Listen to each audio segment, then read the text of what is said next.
Sebuah jaring tiada ikan pun yang besar. Bahkan terus-menerus mengangkat satu demi satu ikan-ikan besar dari sungai. Mengangkat ikan-ikan besar berukuran besar satu persatu ke atas. Bahkan ikan seberat 10 kg pun. Barang besar sebesar itu pun pernah diangkat. Ikan-ikan pancing di Asia Tenggara seolah-olah berubah menjadi sarang pancingan. Sejak kapan penangkapan ikan di Asia Tenggara menjadi begitu gila? Katanya, di sini bukanlah kolam ikan. Juga tidak ada banyak naskah. Pada dasarnya, alasannya adalah karena di sini sumber daya perikanan di sini sungguh luar biasa hingga membuat orang iri. Ada ikan karper besar. Ikan karper besar bahkan ikan nila sebesar telapak tangan pun tak sedikit. Dan jaring ajaib ini begitu digunakan. Dengan mudah mengangkat ikan-ikan besar dari sungai ke atas perahu nelayan. Ini bukanlah keahlian khusus dari nelayan tua Haige. Semua ini berkat kekuatan teknologi. Dengan dukungan teknologi. Saat mengambil ikan, Haige sungguh pandai. Begitu dia melangkah, hampir tidak ada satupun ikan yang bisa lolos dari tangannya. Kalau tidak, dia tak akan memiliki sebutan Raja Ikan Petir. Jika tidak, dia tak akan memiliki sebutan ikan petir. Banyak waktu.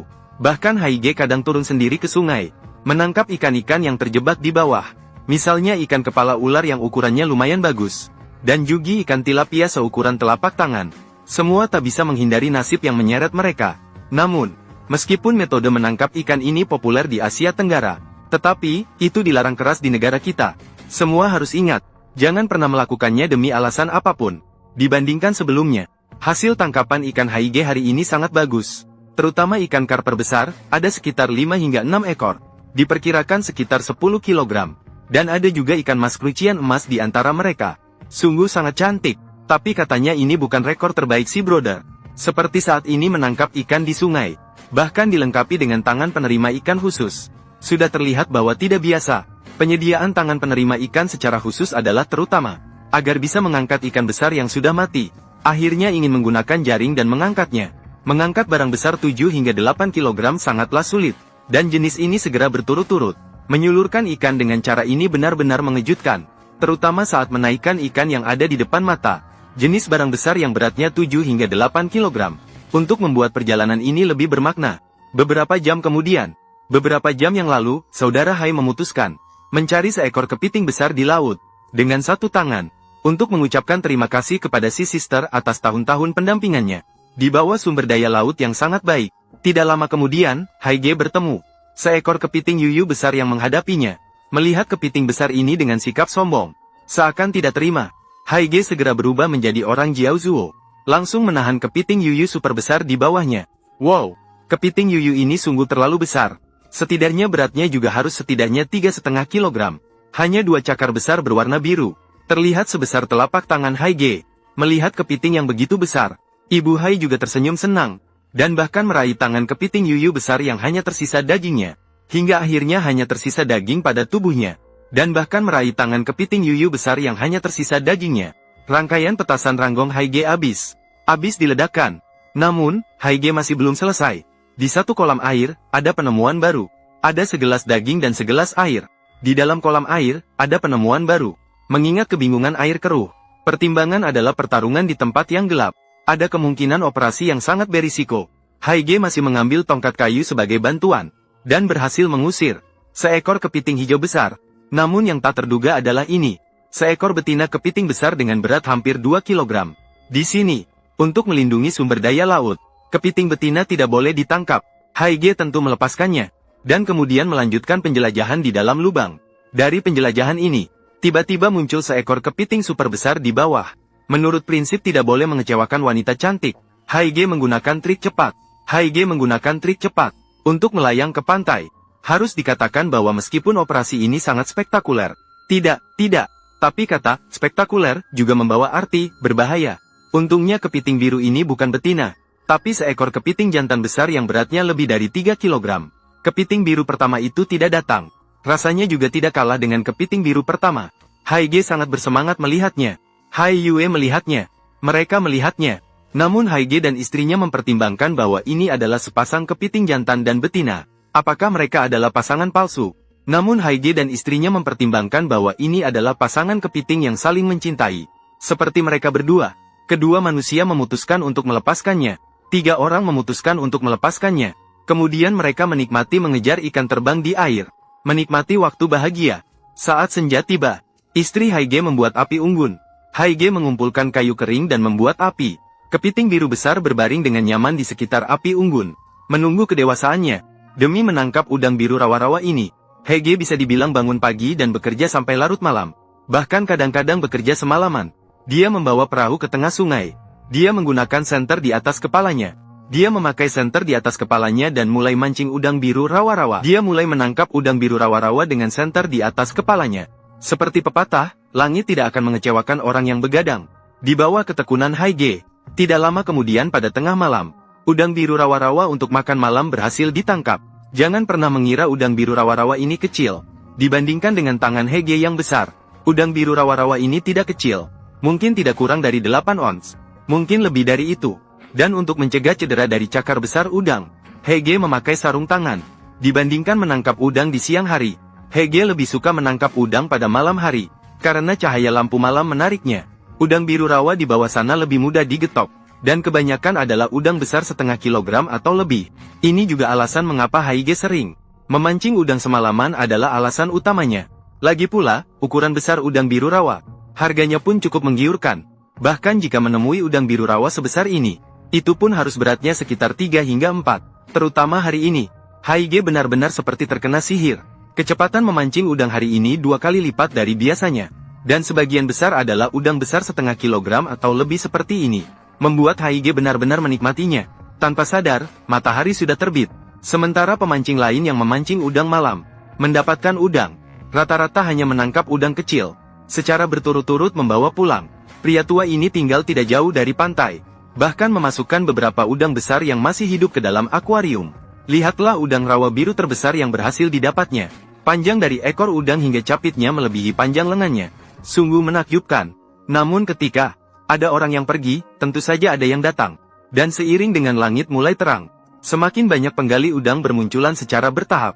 Di antaranya termasuk 3 kali tembakan, ahli memancing di desa sebelah. Orang itu bahkan pergi bersama timbangan elektronik. Daging udang rawa biru benar-benar padat. Jangan salah sangka bahwa udang besar di depan mungkin hanya setengah kilogram. Namun setelah 3 kali tembakan memasukkannya ke dalam kantong dan menimbangnya, berat dari udang biru pasti akan melebihi perkiraanmu. Ternyata beratnya 0,4 kilogram, yakni sekitar 8 ons. Melihat 3 kali tembakan dengan udang besar di tangannya, untuk sejenak, dia merasa pasti kali ini akan mengungguli Haige. Namun dia tidak tahu, hanya dengan tangkapan si orang tua di tepi pantai, dia bahkan tidak bisa menandingi udang biru besar itu. Apalagi pada saat ini Haige belum melandai. Dia masih menikmati menangkap udang di tengah sungai. Meskipun kecepatan menangkapnya pada siang hari tidak secepat pada malam hari. Tetapi perbandingan ini adalah menangkapnya Haige pada malam hari. Itu bahkan lebih cepat dari biasanya. Kecepatan menangkap yang sangat tinggi. Saat ini Haige masih mempertahankan kecepatan yang stabil. Rata-rata dalam waktu kurang dari 1 jam dia dapat menangkap udang biru. Dan sebagian besar memiliki kualitas baik. Hingga akhirnya tertidur tidak bisa ditahan. Haige akhirnya berhenti. Saat melihat Haige kembali, Sanpao sangat senang. Langsung menunjukkan 2 yang ditangkapnya. Dia menyapa udang besar dan Haige. Haige tidak bisa menahan tawa saat melihatnya. Setelah bersandar di tepi, dia mulai membersihkan hasil tangkapan selama 8 hingga 9 jam tersebut. Udang biru rawa yang berhasil ditangkap oleh Haige hampir saja membuktikan bahwa makan malam diadakan pada pagi hari. Di luar beberapa udang biru seberat 3 atau 4 ons. Sisanya semuanya adalah udang besar dengan berat lebih dari 6 ons. Terutama beberapa yang terbesar di antaranya. Itu pasti lebih dari 1 kilogram. Hanya dengan udang besar seberat setengah kilogram atau lebih. Kemudian Haige langsung mengambil 2 genggaman. Nilainya bahkan mencapai 50 hingga 60 ribu rupiah. Ini adalah adegan yang mengerikan yang terjadi di laut. Orang yang menyelam ke dalam celah karang hampir saja membenarkan bahwa makan siang dimakan pagi. Dari kalimat ini, orang tersebut berangkat siang. Beruntungnya, rekan setimnya segera menariknya keluar. Maka bisa dikatakan bahwa dia lolos dari bencana. Namun, melihat udang lobster super besar ini yang beratnya 4-5 kilogram. Namun pria tersebut merasa bahwa semuanya itu sangat berharga. Karena perlu diingat bahwa lobster di Selandia Baru, berat rata-rata biasanya kurang dari 2 kilogram. Lobster seukuran ini hampir bisa dikatakan sebagai yang terbaik. Setelah berhasil mendapatkan seekor udang lobster super, Haige seakan menjadi janda Wu Meiniang. Kehilangan akal sehat, kebahagiaan tahun baru. Bahkan lagi menyelam ke gua karang yang dalam. Memang, asalkan berani. Setan betina cuti melahirkan. Asalkan berani. Cuti melahirkan 2 kali. Beruntung kali ini tanpa kejadian yang mengerikan. Dan juga berhasil menangkap nyulong Selandia Baru. dan bahkan berhasil menangkap seekor kiwi Selandia Baru. Dan udang lobster ini seolah-olah lebih besar dari sebelumnya. Udang lobster dari Selandia Baru dan lobster Australia termasuk dalam kelompok lobster karang. Biasanya dibagi berdasarkan ukuran. Biasanya dicari A sampai G mengandung E. 8 tingkatan. Lobster karang berukuran 56 pon termasuk tingkat F yang lebih rendah. Untuk pria berbadan besar dengan berat lebih dari 6 pon, ini adalah kelas G tertinggi.